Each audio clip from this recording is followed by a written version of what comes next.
Bienvenido, bienvenida a conocer más sobre la estadística descriptiva. Hoy hablaremos sobre las distribuciones de frecuencias. Conoceremos los pasos para elaborarlas con sus elementos básicos y lo haremos mediante el empleo de fórmulas y la calculadora.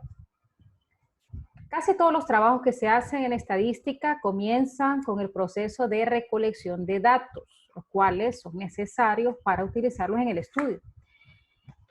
Supongamos que esta serie de datos que observamos representa un muestreo sobre el número de pasajeros que viajan diariamente por cierta aerolínea. Nos damos cuenta que el tenerlos de esta manera no nos revela mucha información. Por tal razón, cuando se obtiene una cantidad considerable de datos, se recomienda organizarlos con el propósito de realizar una interpretación concisa y significativa. Herramientas estadísticas. Es de gran utilidad para lograr esto las distribuciones de frecuencias. ¿Qué es una distribución de frecuencia? Pues es un arreglo matricial, una tabla estadística en donde se agrupan los valores de la variable en clases o categorías con sus respectivas frecuencias. Aquí podemos observar la serie de datos anteriores, que tenemos 50 datos. Estos datos, ¿verdad? Como lo mencionábamos anteriormente, representan el número de pasajeros por día de cierta aerolínea.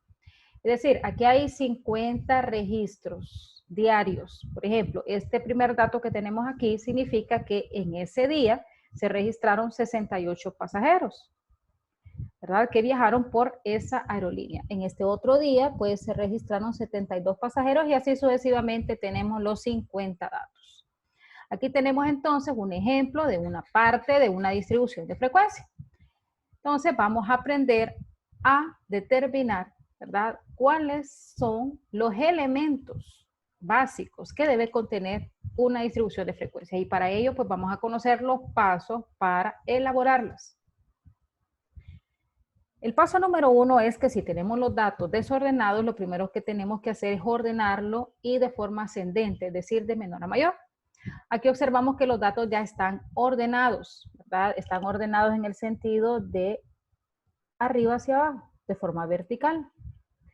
Lo podemos hacer manualmente o podemos utilizar también Excel, en donde solamente ingresamos todos los datos, ya sea en una columna, los seleccionamos y buscamos la función de ordenar. Y automáticamente ya se nos ordena, ya sea de menor a mayor, en este caso. Una vez que tenemos ordenados los datos, fácilmente identificamos quién es el valor menor y quién es el valor mayor. Esto, ¿verdad?, nos facilita el cálculo del rango, que el rango va a ser una medida que más adelante la vamos a necesitar. El rango lo vamos a calcular restando el valor mayor menos el valor menor. Si consideramos este ejemplo del número de pasajeros diarios, el rango sería 102, que es el dato máximo, y lo vamos a restar con el dato menor. Entonces tendríamos como rango 52 pasajeros. Después vamos a calcular el número de clases o categorías que debe tener esa distribución de frecuencia. ¿Y qué es el número de clases? Si volvemos a la distribución que les mostraba al principio, el número de clases son estos intervalos que tiene esta tabla. Es decir, en este ejemplo tenemos la primera clase, segunda clase, tercera clase, cuarta clase, quinta clase, sexta clase. Tenemos 6 clases. Entonces, el tercer paso es calcular cuántas clases debe contener esa tabla estadística. Los investigadores han determinado que una distribución de frecuencias podría contener entre 5 a 20 clases. Dicen que menos de 5 clases, pues tenemos muy resumida la información. Y si tenemos más de 20 clases, entonces hemos perdido ya el objetivo de resumir. Y podemos estar, ¿verdad?, no observando algunas características importantes de la variable.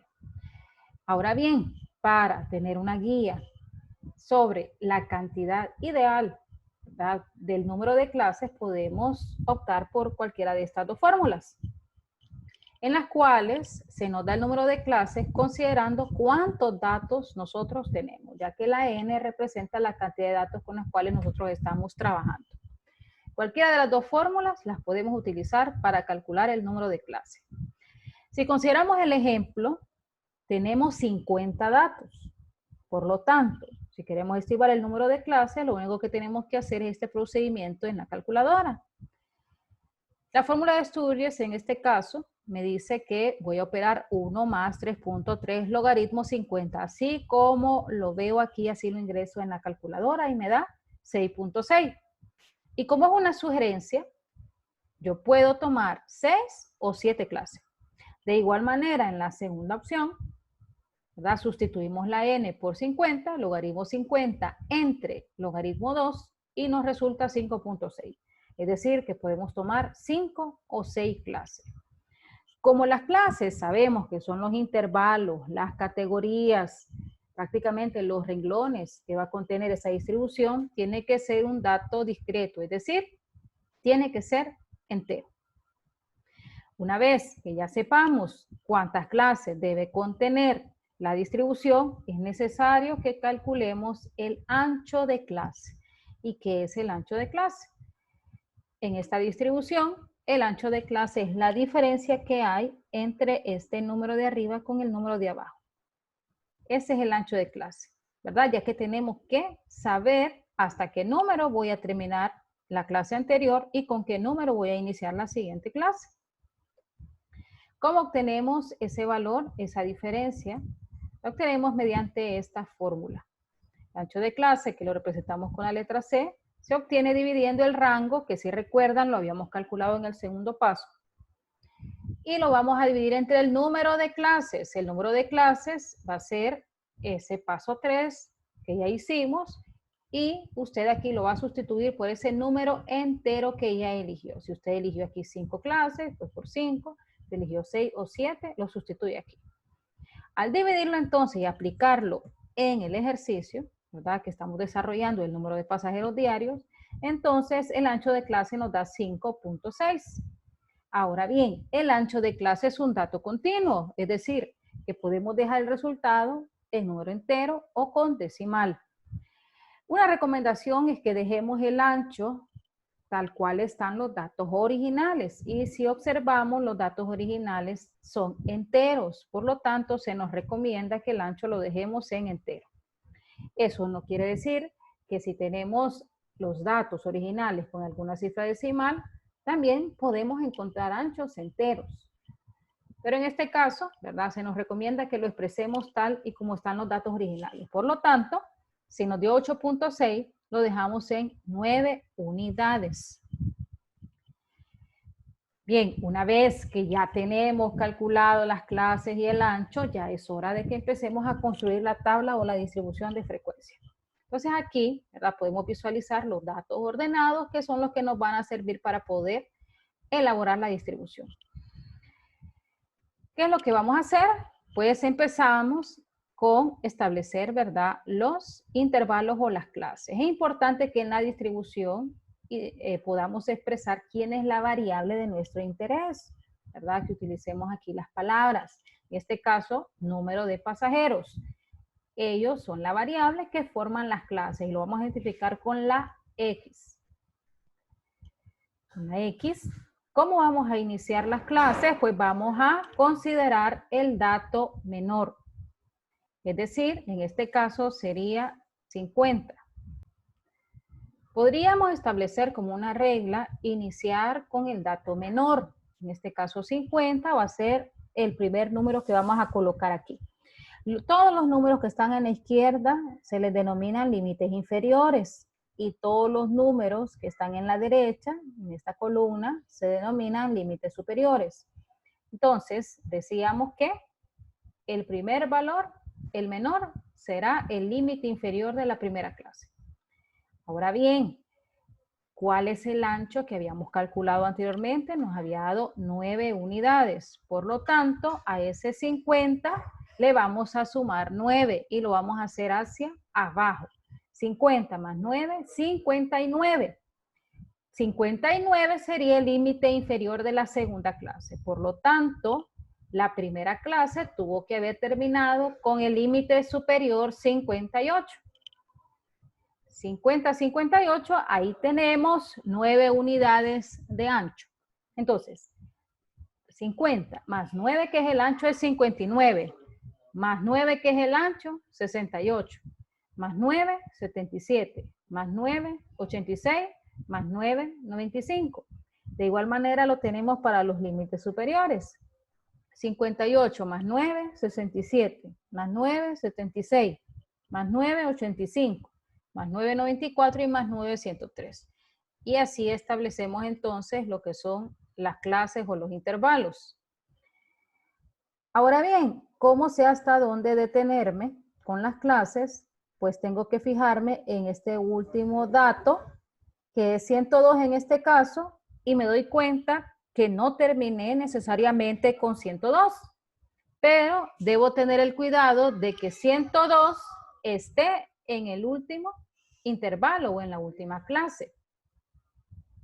Hay situaciones que aunque hayamos calculado bien el número de clases, el ancho de clase, y hayamos hecho bien el procedimiento, a veces la última clase no contiene al último valor. Supongamos que aquí hubiese terminado en 101, entonces me doy cuenta que 102 no cabía en la última clase. Y si analizo, ya tengo 1, 2, 3, 4, 5, 6 clases y respeté 9 de ancho. Entonces, ¿qué sucede ahí? Lo que vamos a hacer es agregar una clase más, respetando siempre el ancho, para que así el último valor que no estaba incluido esté incluido. Ahora, en relación a las frecuencias se obtienen a partir de los datos ordenados. En este caso, las frecuencias son los días, porque tenemos 50 días y cada día nos generó un dato, que es el número de pasajeros. ¿Cuántos días tienen entre 50 y 58 pasajeros? Entonces nos vamos con los datos ordenados y nos damos cuenta que solamente estos 2 días tienen esa cantidad de pasajeros. Podemos irlos tachando. 50, 57 son 2 que caben en esta primera clase. Por lo tanto, tengo 2 de frecuencia. Entre 59 a 67 tenemos 1, 2, 3, 4, 5. 5 días que nos reflejan entre 59 a 67 pasajeros. Entre 68 a 76 tenemos 1, 2, 3, 4, 5, 6, 7, 8, 9, 10, 11, 12, 13, 14. 14 de frecuencia. Y así sucesivamente vamos encontrando el resto de las frecuencias. De 77 a 85 tenemos 18 días, de 86 a 94, 7 días y de 95 a 103, 4 días. Para verificar que incluimos todos los datos, se nos recomienda que sumemos las frecuencias y así obtendremos el total de datos con los cuales estamos trabajando. Uno de los elementos básicos que también contiene una distribución de frecuencias son las marcas de clase, que las podemos representar como XM, que es el punto medio de cada clase. ¿Cómo lo podemos calcular? Bueno, sumando los 2 límites de cada clase y el resultado lo dividimos entre 2. Siguiendo el ejemplo, 50 más 58 entre 2 nos da 54. Y esto lo podemos aplicar para cada una de las clases, pero también podemos ahorrarnos ese procedimiento y basta que hayamos calculado y utilizado la fórmula una sola vez, que nos da 54, y en este ejemplo, cuyo ancho es 9, lo podemos ir sumando. 54 más 9, 63 más 9, 72 más 9, 81 más 9, 90, más 9, 99, y esto resulta exactamente igual como si hubiésemos aplicado esta fórmula en todas estas clases. Y así obtenemos el punto medio o marca de clase. Otro de los elementos básicos son los límites reales. Los límites reales sirven para ampliar más los intervalos o clases, es decir, que estos límites que ya tenemos establecidos todavía podemos ampliarlo un poco más, es decir, llevarlos un poco más hacia la izquierda y hacia la derecha. ¿Cuánto le vamos a restar o a sumar a esta clase para poder ampliarla más y obtener los límites reales? Todo va a depender del tipo de datos con los cuales estemos trabajando. Si los datos originales son enteros, vamos a trabajar con 0.5. Ejemplo, en la primera clase, para poder obtener el límite real inferior y el límite real superior, entonces haremos lo siguiente. A 50, que es el límite inferior, le vamos a restar 0.5 y obtenemos 49.5. Y a 58, que es el límite superior, le vamos a sumar 0.5, que obtenemos 58.5. Y así tenemos entonces ya los límites reales de la primera clase. Y eso lo repetimos para las siguientes clases. A los de la izquierda le restamos y a los de la derecha le sumamos. Aquí podemos observar que el límite real superior de la primera clase se convierte en el límite real inferior de la segunda clase. Y así sucesivamente, de manera diagonal, me doy cuenta que coinciden los valores. Si queremos ahorrarnos el procedimiento de ir restando y sumando el valor, basta entonces que lo hagamos la primera vez y después vamos sumándole el ancho, que en este ejemplo es 9. Observamos que 9 existe de diferencia en cualquier pareja vertical que podamos seleccionar. Solo en los límites reales se puede coincidir los límites, en este caso, este límite real superior puede coincidir con este límite real inferior.